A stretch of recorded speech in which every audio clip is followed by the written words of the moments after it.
9 साल पहले किडनैपिंग घर से बरामद हुआ अपहृत, 6 माह तक जेल में रहा पड़ोसी, अब क्या करेगी पुलिस। बिहार के मोकामा से फर्जी किडनैपिंग का अनोखा मामले सामने आया है। 9 साल पहले जिस व्यक्ति के अपहरण में पुलिस ने पड़ोसी को गिरफ्तार कर जेल भेजा था, उस व्यक्ति को उसके ही घर से बरामद कर लिया। अपहरण के आरोप में पड़ोसी को 6 महीने जेल में भी रहना पड़ा था। मामला मोकामा थाना क्षेत्र कन्हाईपुर का है। पुलिस इस मामले में फिर से छानबीन करेगी। इसके लिए न्यायालय का आदेश लिया जा रहा है। कथित अथवा सख्त को पुलिस ने पकड़ लिया है। 28 जून 2015 को कन्हाईपुर निवासी वेद प्रकाश महतो ने अपने पिता राम ईश्वर महतो की हत्या की नीयत से अपहरण का आरोप लगाते हुए प्राथमिकी दर्ज कराई थी।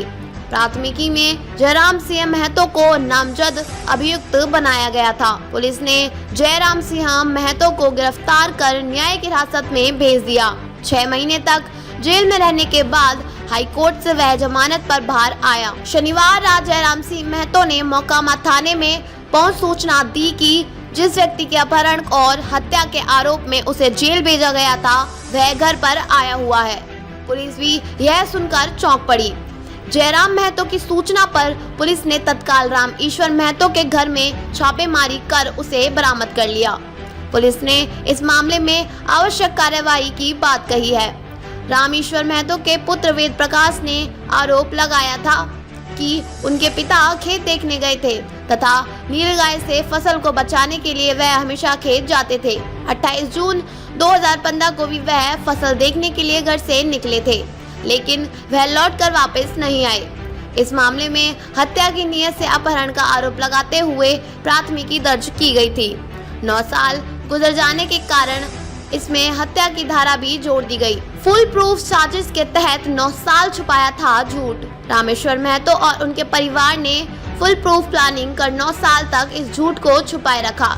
दरअसल रामेश्वर महतो और जयराम महतो में कुछ आवादत चलती थी। इसकी विवाद में जयराम महतो को सबक सिखाने के लिए अपहरण की झूठी कहानी गढ़ी गई। 9 साल तक रामेश्वर महतो छुप कर रहा था और इधर पुलिस से उसे मृतक भी मान लिया था। समाज में भी उसे मृत समझा जा रहा था। जयराम महतो की माने तो वह लगातार उन पर नजर बनाए हुए था और यही कारण है कि उसके झूठ से पर्दा हटाने में आखिरकार सफलता मिली। एएसपी अपराजित लोहान ने कहा कि 9 साल बाद अपहृत व्यक्ति को बरामद किया गया है। पड़ोसी से धमकी के मिलने के बाद के हरिद्वार में रह रहे थे। बरामद व्यक्ति का कोर्ट में बयान कराया जाएगा। न्यायालय के आदेश पर आगे की कार्यवाही की जाएगी। अब क्या करेगी पुलिस?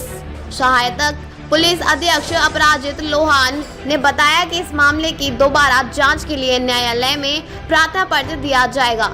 उन्होंने कहा कि इस मामले में पुलिस आरोप पत्र दाखिल कर चुकी है, लेकिन व्यक्ति के अपहरण की बात कही जा रही थी, उसकी बरामदगी होने से मामले में एक नया मोड़ आया है। न्यायालय को वस्तुस्थिति से अवगत कराने हेतु आगे की कार्यवाही के लिए दिशा निर्देश मांगा जाएगा ताकि किसी भी निर्दोष को सजा न मिले।